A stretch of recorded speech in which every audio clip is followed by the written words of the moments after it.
Hey everybody, this is Taz Street with Positive Out Loud. Today I have an awesome guest. I have Linda Pitsoulis. Is that how you say it? Pitsoulis? Okay, got it. So she's a speaker, she's an author, she's an advocate for human potential because she's gone through a whole ton in her life and come on the other side. And that's what this channel is all about. So for more than 4 decades, she has been an advocate for those, standing up for those basic human rights and being there for people and just being an awesome light in the world. So Linda, thank you for being on Positive Out Loud. And we're just going to go through and talk about some of the challenges you've had in your life, how you've overcome that, and some of the things that you're doing now to help not just yourself, but for many other people. So how's it going today, Linda? Great. Thank you for having me. I really feel honored. Thank you. Yeah. So tell us a little bit about what kind of challenges were you having years ago with your health? And can you just go briefly a little bit about that and then discuss what kind of things that were not working out at that time? And then what did you find that were working and how you worked through all those things? Well, when my disability first started, and just, like to be totally, I have no problem with it. The diagnosis was chronic fatigue immune dysfunction syndrome. So most people refer to it as chronic fatigue syndrome, and fibromyalgia. I also had degenerative disc disease, ended up with surgeries and stuff like that. It hit me very close to the time, or directly, like right around the same time. My dad ended up in the hospital, had quadruple bypass surgery. A week later, suffered a stroke, paralyzing stroke. Wow. And while he was in the hospital in rehab, my mom was kind of doing her own thing with her insulin. She was an insulin dependent diabetic, and we didn't know my dad was helping her with her administration of her insulin and stuff like that. Well, come to find out, after her glucose level was all over the place, taking her to doctors, she had Alzheimer's, and he knew it. And he never really told us. He was, the Greek mentality is like, it's almost like a stigma or something. I don't know. But anyway, long story short, while I was dealing with my illness, I was simultaneously also dealing with my parents and being like a caregiver to them long distance.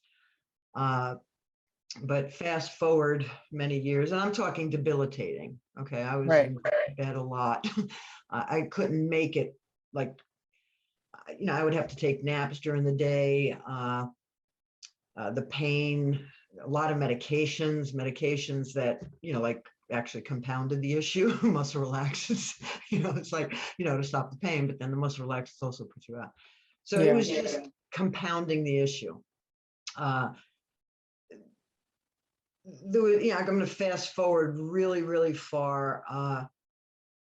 I tried all kinds of things to learn to pace myself, because that's like, if you have limited energy, well, you can't necessarily do something every day of the week, and you can't necessarily do more than one thing every day of the week. So I started living with, as best I could, my symptoms, and started like volunteering. I volunteered like to do some office work at a nonprofit that I had, that I was involved with, to just see, okay, how much could I push myself and still be functional, and I wanted real life type scenarios. And it didn't work out too good. And then I started volunteering at a group home for medically fragile kids. And that was going much better. Now I'm going to fast forward even more.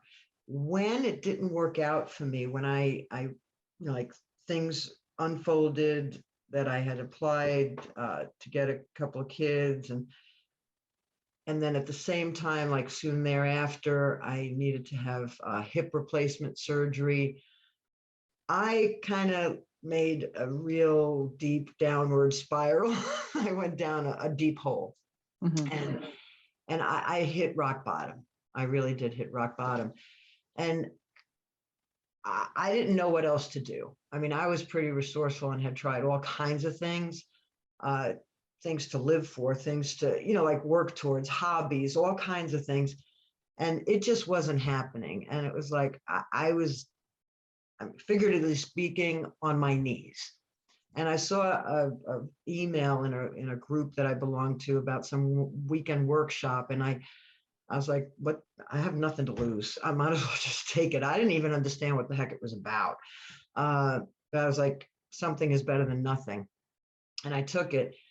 And it was that workshop that opened my eyes to that there's something other than conventional medicine and something other than the world I was exposed to up until then that I knew nothing about. And because I started feeling better, like over time, I'm like, I need to know what this is about. Because they said something about it created a shift in like the way my brain worked. But it was energetically applied. And I'm like, doesn't make no sense to me. I was real. I Now, mean, how many years were you in pain? I was up until the time that I started feeling better, I was 18 years taking Wow. medications and trying to figure out how to live a decent quality of life. And, like I was making some progress, but far from what anybody would volunteer for. And I would go to doctors and, like every time I would go to my rheumatologist, I'd say, any breakthroughs? Says, not really. I mean, there's a new drug out. I mean, they just approved, I could give you a prescription for that. So that was the only way that they know to help. And, she was very genuine. She was very, sincere, but, all she could do was shrug her shoulders. When I got on the path that I did get on, I started noticing major changes, but it was weird stuff. What were you doing? Well, I used to roll my eyes at tree huggers. Okay. So it had to do with energy because they were putting their hands over my head and they would play this music and they said that it created a neurobiological shift in the brain.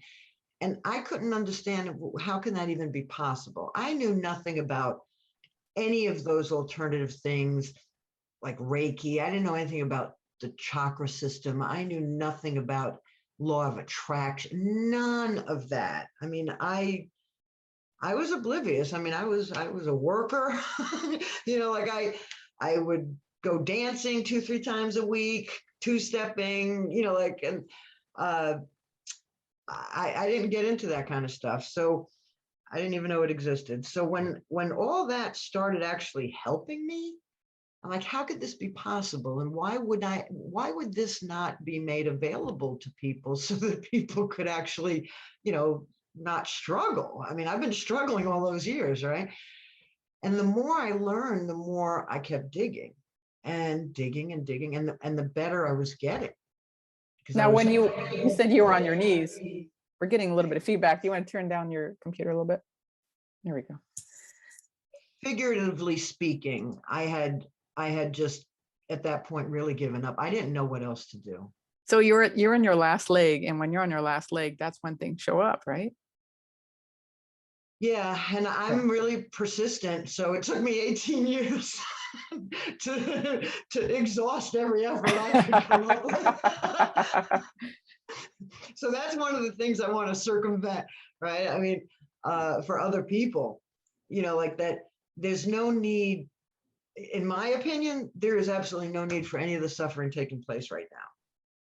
If the things that I have learned can be implemented into school systems, into spiritual centers, into churches and communities, there is no excuse for the suffering that takes place. When people are ready for it, right? I believe they are.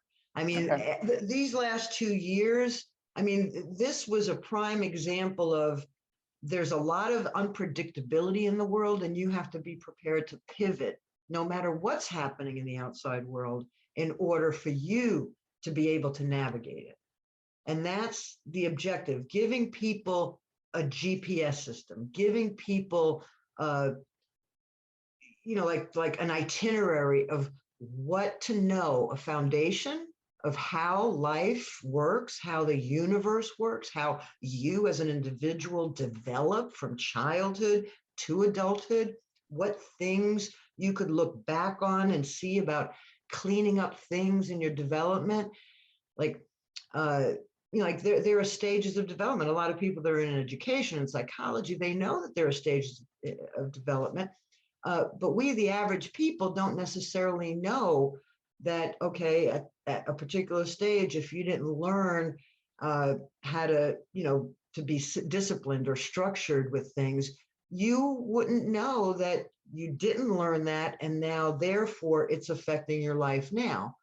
And then it just keeps sabotaging other aspects of your life. Those are the people that keep showing up at work late, or they don't make it to somebody's birthday party, or whatever, Yeah, because like, and that's what it really boils down to, is that if each person could take responsibility for themselves, clean up their side of the sidewalk, so that there's no blaming, because right now we have, everybody's pointing fingers at everybody else, right?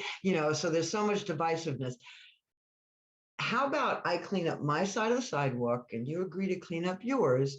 And then let's see if we could have a clean street, and work together. And that is really what personal development is all about. Just because you're not in school anymore doesn't mean you're not supposed to be growing. So what do you think that workshop did to you on a physical level? They were working on development of your brain, it sounded like. So did it help heal your pain?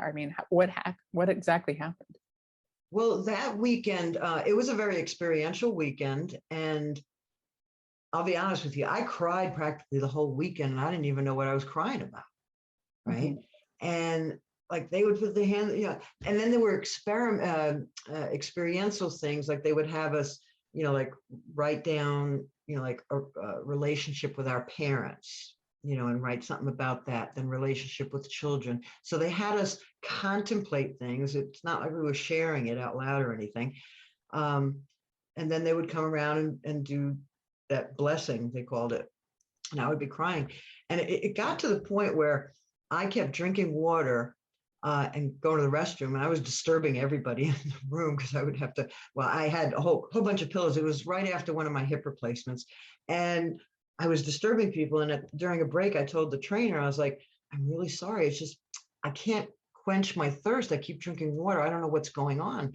And he said, that's okay. You're releasing toxins, so you need to flush them out. I'm like, what? It's like toxins. You've been holding on to toxins, your body. And that's when I got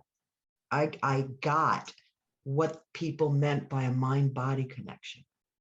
And that continued all week after that, to the point where my pee smelled different. And I'm like, what the heck did they do to me? I'm like, how is this possible? So that's where my curiosity kept going. My attitude changed. The way I looked at things, it shifted. I started being optimistic.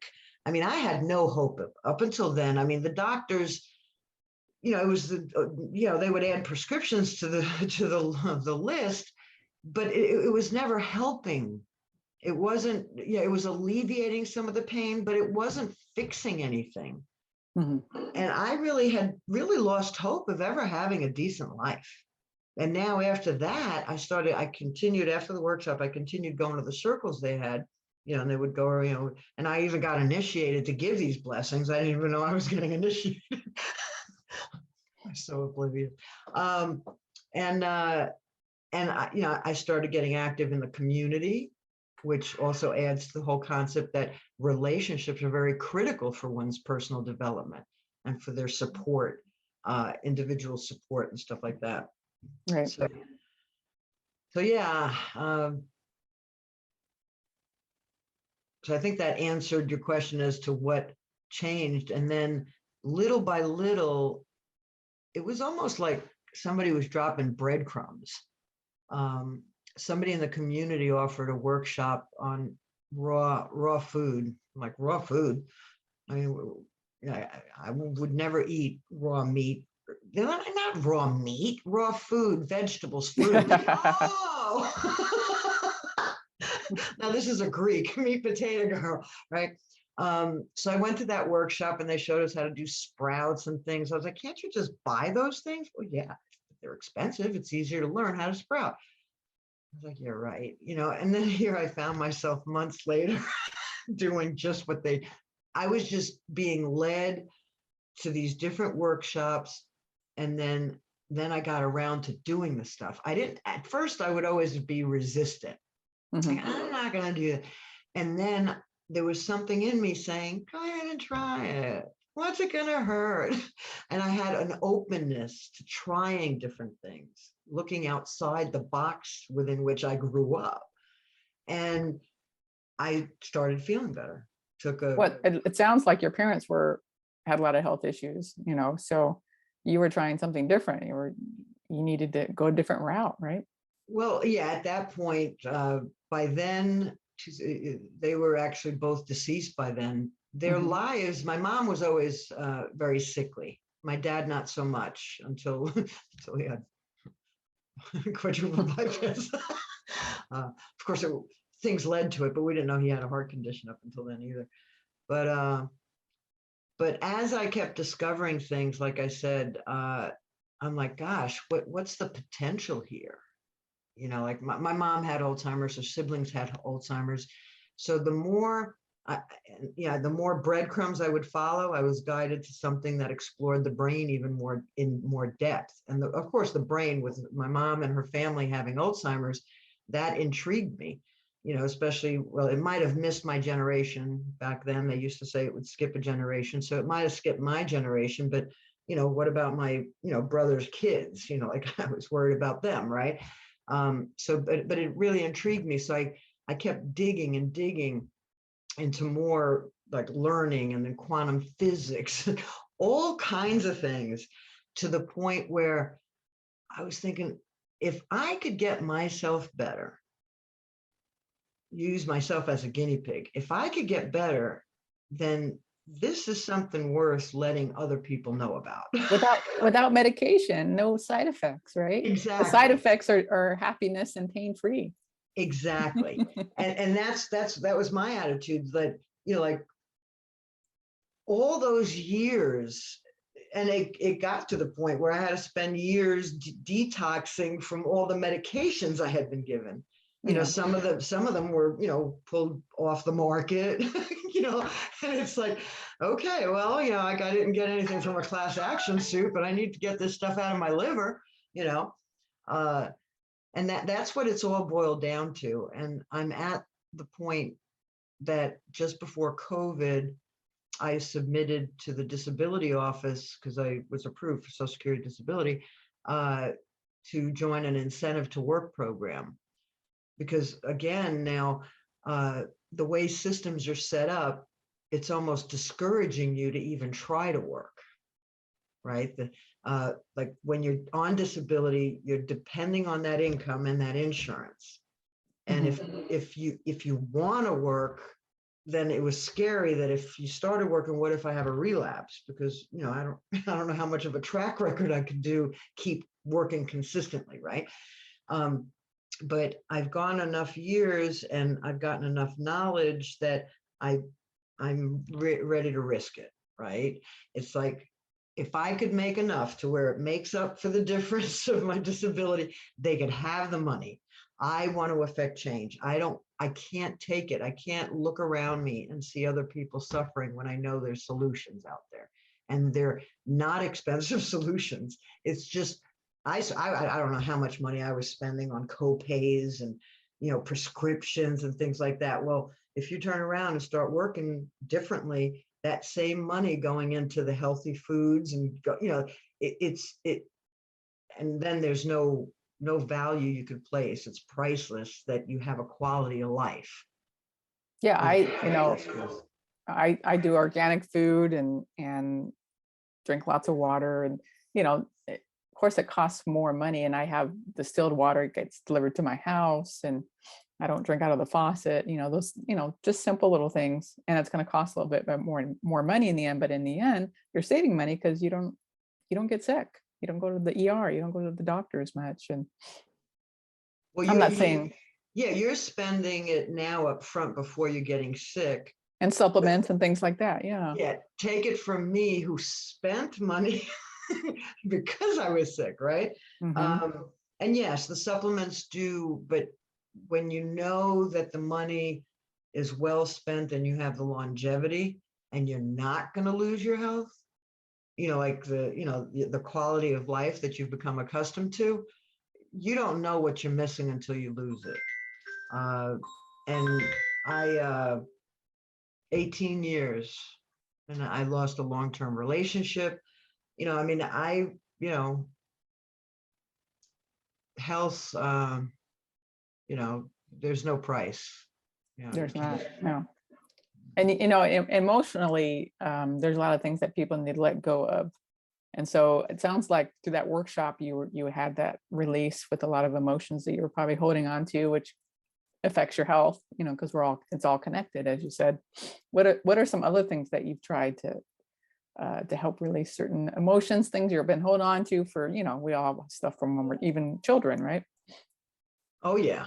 And that is one of the things that I've realized, although as adults, when there's a breakup of a relationship, for example, it takes a toll on you. And those emotions, you have to release those because emotions, there is a physiological component to emotions, and your audience is aware of that. It inhibits the energy within your body, so that it's kind of like a river, right? Or a body of water. There's water flowing.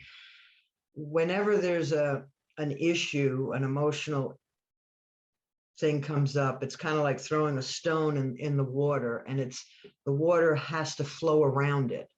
Same thing with your body. You have energy that needs to be flowing freely. Well, every time you have an emotion, you turn around and throw a stone right in the middle of it, an energy ball, that energy has to detour. And the more it has to detour, the less harmony and the less flow is happening in your body. So even though as an adult, you're throwing, wrenches in the works, so to speak, they started in childhood. So there's been a lot of detours of the energy or energy blockages from childhood that then get compounded upon and compounded upon and compounded to the point of total dis-ease. And I see myself as the extreme. Like I had early childhood trauma, especially at age 8, that wasn't inflicted on me. It was a natural occurrence. I mean, my brother passed away, but that really affected me. I knew it affected me, but I didn't know how it translated energetically. And it's the compounded upon, like the limiting beliefs I adopted at that point. I was 8 years old. I had the mentality of an 8-year-old. So, I mean, I made sense of it from the perspective of an 8-year-old, but I took that, a lot of decisions I made at that point, a lot of perceptions of the world and how the world operates and how relationships are, and that, like I can't count on anybody I love to be there all the time. He died. He was my best friend, right? So I took that into adulthood, those 8-year-old perceptions. So that's where the independent woman came in, who doesn't have to depend on other people because she's going to do it herself because she knows she's going to be on her own. So there's a lot of things we compound and bring into adulthood that if we were to revisit them with the adult cognition, it would be a totally different perception. It's like we make a vow in that moment, right? Yeah. And when we take it, it's very, the roots of it are deep, but we've compounded over the years so much that we just, somebody really almost has to knock us upside the head for us to scratch and say, wait, yeah, let me revisit that. Well, we took action on that belief, and we did this because of that and that and that. And so it just made it even more solid and more real. Like, this is the truth. This is our truth, Yeah. which is not the overall truth, but it's a story we created. Yeah. Yeah. And it's kind of a tangled web, a very tangled web that we've woven. And sometimes I relate it to different layers of tint on your glasses. So every time something happens, you have a slight tint, and then you add another tint and another tint. Well, you're filtering everything from those lenses. Now, if you could clean that up and remove the tint, finally there's clarity that, although it's again still going to be your truth, but it's going to be a truer truth to reality and to, your level of consciousness as an adult, as opposed to as a child. Yeah, it's like some people wonder why they get into relationships that are not good for them. Like, they're looking for a beautiful relationship with somebody, but then they get into a relationship where somebody doesn't treat them well emotionally. And but what they're not realizing subconsciously, right, is that they are attracting that because that's all they know, right? Exactly. And that's where it's a good point, because, a lot of people like, it seems as though every time I just always keep meeting, like men that, like, and yeah, well, and other people say this too, but what's the common denominator between you and all these men that you're meeting? You're the common denominator. So it is something with you. And if you could just hold off, don't get into a relationship right away. Sit down and really, really look at what are the patterns of behaviors and exchanges you're making that they're responding to. So that you've learned to dance this dance, and you know what, it's not going good. And that's all you know. That's where you go, right? Yeah, but if you could be open to learning a different dance, and see, that's the thing. A lot of people, we don't want to change. I mean, we're all like that. We're afraid of change, and yet everything in the universe is changing. Trees change with each season. Everything changes, but we human beings, it's like we don't want to change. Well, some of us are changing. Look at you. Look at me. I mean, we made some huge. I made huge changes in my life, just as you have. My wife says, I don't know anybody who's like loves change. I love change. I do. I think we have to take a different perspective on change, for sure. Yeah, it's the resistance to change that keeps us stuck. And if you want to, if you're okay with being stuck, then don't change. But typically speaking, something is going to prompt you. There's going to be something in your life that you're either longing for or that you're discontent with that will require you to change. And a lot of it does come from the mind or the brain. We've got different parts of the brain that were developed at different stages of human development. And it's the reptilian brain that gets stuck on and is afraid of changing because it wants to survive. It doesn't care if you wake up in the morning happy and excited. It just wants to know you wake up. And so it'll keep pulling you back. Don't change, stay the same. So it's the determination and different techniques, tools that could be used to where you're tapping into the higher regions of one's brain that are more open to having a thrive lifestyle, that wants change, that welcomes change because it knows that it's an opportunity for growth. And that's what you're doing and I'm doing. And when we look at change, we know there's an opportunity for growth.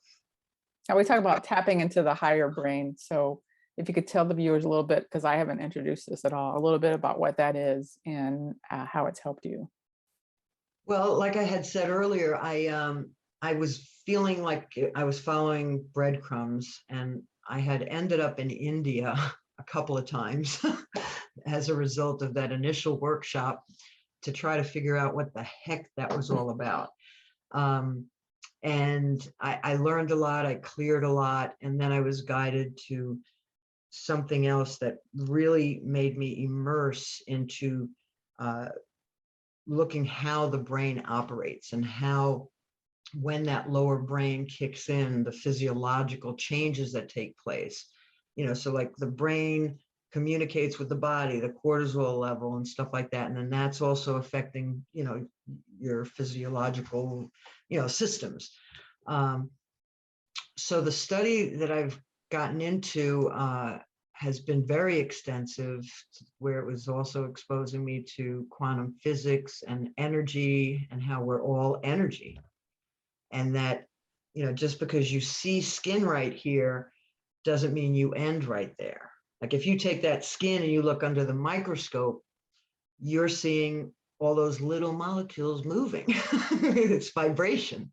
Mm-hmm. So it just expands and expands to where it gets so complex. And I get into some of this in my program, not the vision workshop, but I get into a deeper program to really connect the dots so people understand both the physiology of it, the psychology of it, the energy of it, and everything. And it's and I do mention it in the vision workshop, there's a results formula that everything starts with thought, and thought comes from the mind. And then from thought come emotions. The emotions are related to the energy, which affects then the body. But then they also result in actions. So it's those actions that close the circuit. Now, you could either choose to have those thoughts and operate from that lower part of the brain and have results and actions that are not congruent with what you really want out of life, or you could change that whole formula and start planning for it to where you have a life not from default, but by design. And it's called a vision workshop. And the objective there is to really sit down and say to yourself, what life would I love to be living? Love to be living. 3 years from now, we're going to, we do it in the workshop. 3 years from now, how would you love to see your relationships? What vision do you have for your relationships, your well-being, your environment, your work, your body? And then reverse engineer it, just like a person does a goal, right? Businesses, they have 5-year plans and they break it down. We never were taught in school to sit down and plan for our lives. I mean, we spend more time planning our vacations than we do our life, right? I mean, you're going to go away for a weekend and you're thinking a week ahead, what am I going to take with us? But have we dedicated that time to our lives? And that's what I'm going to be providing people, to really sit strategically. What is it you would love to have? And then how can we work towards it strategically, closing the circuit with even just small actions? If a person is in touch with their values, like what is it? Who am I and what values do I want to bring forth? And make sure your values are in alignment with the life you want to love to have, love to have, so that your every action, if it's in alignment with those, it'll help in the decision-making process. No, that sounds great. Yeah, a lot of people, even decisions, very indecisive, right? Now, what about people who have like these subconscious beliefs where it's blocking them from getting to where they want to go? Is there something in the workshop to help them with that? And there are different ways a person could work through those things. During the workshop, I provide two of the things. Intellectual, you can learn something intellectually, cognitively, so that if I could make sense, and I'm explaining it to you, it makes sense to you. Then there's also an intuitive way to learn something. Does what I'm saying feel right? You know, like dig in there, and does it make you feel expansive, or is it constricting you? And oh no, what she's saying is, you know. And then there's experiencing it. And one of the things that I've been doing all these years is I've been using myself as a guinea pig for my own life. And that's what I invite people to do. Don't take my word for it. Try it. Use yourself as a guinea pig. What have you got to lose, right? Start doing some of the stuff I'm going to invite you to do that I know works. Try it for 2, 3, 4 weeks. Like, if it could change even one part of your life, it would be worth it, would it not? So experientially. So somebody's going to have to want, like whoever, somebody's going to have to want to change their life. And, you know, like, I mean, I'm not going to be able to do the work. They're going to have to do the work, and they have to have the willingness. And what I could say is that there's no better feeling than being liberated from what felt to me like a ball and chain. I mean, I felt like I was dragging around, I don't know, probably 2 or 3 cannonballs on that chain. I couldn't make it. I couldn't make it on a level ground, let alone hills. And I feel like a lot of our society, people are dragging a lot of balls and chains, and it's holding us back. People aren't happy. I mean, there are studies that even before COVID, the United States was at like the least happiest country around. I mean, and there's no excuse for that. There's no excuse for that. We are so much more powerful than we give ourselves credit for, and that we are capable of, and we could get along a lot better. And the more happy people I could assist to be happy with their lives, the better place we'll have on earth. And then the more it expands and expands and it spreads, it's just going to help everybody. It's a domino effect, right? Absolutely. I mean, there's a lot of people who go through life, they go to work, they come home, and they have a couple drinks and they watch TV, or they try to numb out because they don't really want to look at what's going on within themselves and why they're not happy, or even if they have a well-paying job or something like that, doesn't mean you're happy. You have to really go and be what is that called? The person that goes and digs into the dirt, and archaeologist. Yeah. To be an archaeologist of yourself, of your own life. Yeah. Somebody was saying that some people live till they're 99. Other people live the same life 99 times. The same year, 99 times. And that's, again, like the resistance to change. So like if you think back on 2020, or, let's not even take the COVID years, but do you want to relive 2019 and 2018 for the rest of your life? Which we know it's not going to ever go back to normal. So if you weren't happy then, and you haven't changed anything to give you different results, give yourself that break.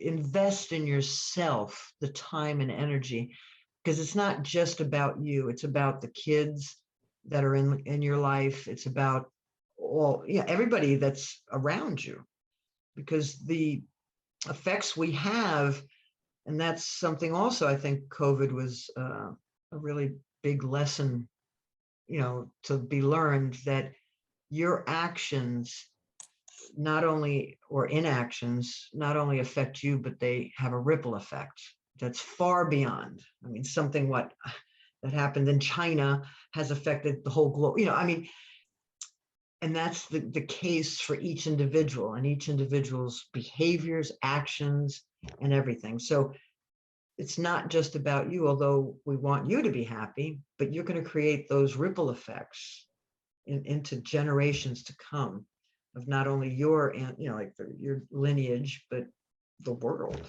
society, humanity. Yeah, it's about being of service for sure. And then, some of the things we were talking about with activating the higher brain is what we've been doing for everybody to know out there. It's called source code meditation. It's a certain type of meditation where you're actively doing certain things with your body to create that energy that's naturally, organically within you to activate your higher brain. And then you meditate instead of trying to sit down, meditate, and think about all these different thoughts that are going through your head that you think about all the time anyway. It's just really, it's more difficult that way, right? Yeah. It's like asking the fox to guard the hen house. Like you're trying to meditate and yet your mind is running rampant. So it's like you're telling yourself not to, to relax. And, so it is sending the energy into those higher regions of the brain to create a shift in what part of your brain you're using. Mm-hmm. And it's to create new neural pathways. Like we operate on automatic a lot. And those pathways have been created, like from all the years that we've had these limiting beliefs or vows that we've taken and stuff like that. And they've just really etched deep neural pathways. So what I'm maintaining is that through both, if one were to energize their brain and use other brain hacks and changing the thought, adding the behaviors, changes of behaviors in a strategic way, the new neural pathways will be formed. So it's kind of like driving from a stick shift that you have to coordinate with 2 feet and to an automatic. And now all of a sudden you don't even have to put the key in. You could just press a button. It's keyless. So we can upgrade. Yeah, keyless. So it's just learning different ways of being. I mean, we upgrade our computers all the time. Again, we neglect to upgrade ourselves. And I like to compare it to a blade of grass or a weed will make its way to the light and it'll like find that crack in the concrete because it has that desire to grow. We humans are the same exact way. We want to grow. We will go towards the light. It's just that some of us and the way society has held us down and our propensity to resist change is just holding us back. If we could recognize that we have that power, that it is our innate desire, and we give into it, it feels a lot more expansive. Yeah, I had somebody on Facebook talk. She said, "What are you guys doing right now? Healthy things are you doing right now to help with the holidays coming up?" And I thought, well, I meditate every morning. I take supplements. I like to drink my green tea in the morning. I like to, I use different types of frequency therapy, photo light therapy. I dance with my family. I have fun with my family. I mean, there's all kinds of things that I'm doing. It's like, are people doing? And I thought to myself, wow, that's a lot. Just in that itself, that's just some of the things that I'm doing. And I'm thinking to myself, I didn't realize I was doing all that. And I'm sure you're doing a ton of things too for your life, but it's like, we have to take that action. We actually have to do things in order for us to feel better. I mean, we can sit and pray to be happy and everything, and you could have that intention, but you actually have to take action to make those things happen in your life. Right. Yeah, it's not about just getting up, brushing teeth, changing clothes, having a nice wardrobe, and going to work, and coming home, eating, and going. Yeah, there's a lot in between. And, like, God bless those that, like yourself, you work regular jobs and you're doing it all. And with kids. And have kids. Yeah, raising a family, having partners. I'm single. I'm single, don't have a full-time job, and have a real hard time keeping up with it. I think it's a full-time job taking care of yourself, you know. And I that's how I shifted. One of the things I shifted how I thought, the shit I went through, is that the government was sending me and giving me a monthly check to take care of myself. I had to shift from, wow, I'm a burden to society. I mean, that was insulting to me, that I had to rely on the government to be able to pay my bills. I had it, and that was just that was a low energy perception, right? But when I shifted it around and said, they're sending me a check to take care of myself, and in order for me to be in integrity to receive that check and use it, I need to start taking care of myself. I want to start taking care of myself. Mm-hmm. So it's those type of things. They're mind games. And it's learning mind games, even in traffic. It's like, you're in traffic and somebody cuts you off. Well, we could compare that to the kid that comes in and interrupts you in the middle of the day. How do you want to be with that child that interrupts you? Are you going to start cussing at them like you do the car that cut you off? Well, okay, so take that as an example or an opportunity for growth, of perfect opportunity to see how, to practice my muscles of being patient with my child. Okay, the person might be having a hard time. The kid doesn't know better. So looking and creating shifts in how you interact, and no matter what happens, to where's the opportunity for growth? How else can I use this as a way to approach and be in alignment with my values? Because now I have, my family values with the kid. It's interrelationship, right? Yeah, so, it's just not about the meditation that I do in the morning, because I have to take that meditation and take it into everyday life. And what it does is it helps me stay centered and more patient, more calm with whatever comes at my way. And there's a lot of different things that people do to do that. Like people do the Wim Hof method, or people do, they go for a run, or, it just all depends on what you want to do. But for me, the meditation is what helps me stay centered throughout the day. And I'm not saying I'm perfect, because there's times where I can get emotionally distraught. But I'm a lot better than I used to be, because I have all these tools that I'm using. Right. So yeah, I enjoy life now. I could honestly say I did not enjoy life for a very long time.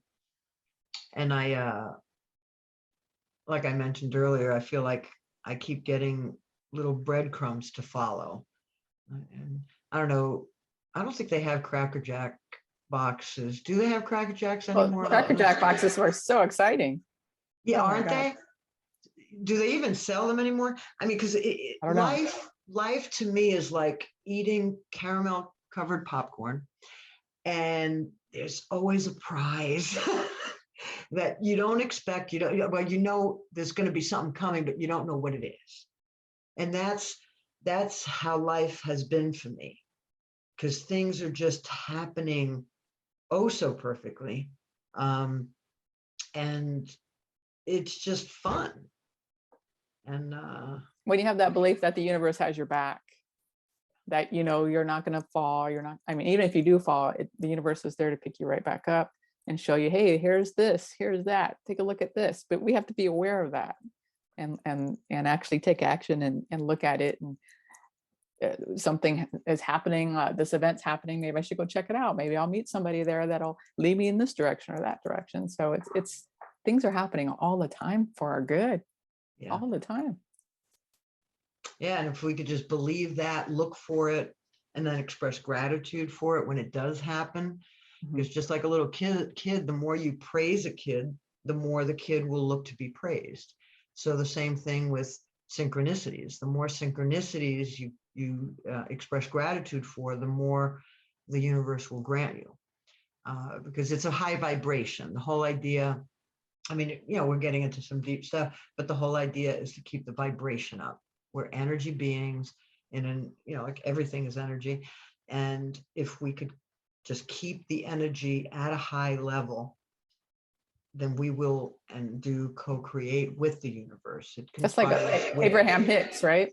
Abraham Mhm. Hicks talks about that a lot, but Abraham talks about, well, even if you can't get yourself to this level, at least get yourself here and start believing things that feels right for you, Right. that feels congruent for you. Because if you try to go up here and you're down here, it's just, yeah, it's not going to happen. Well, yeah, incremental. Everything is, like cumulative.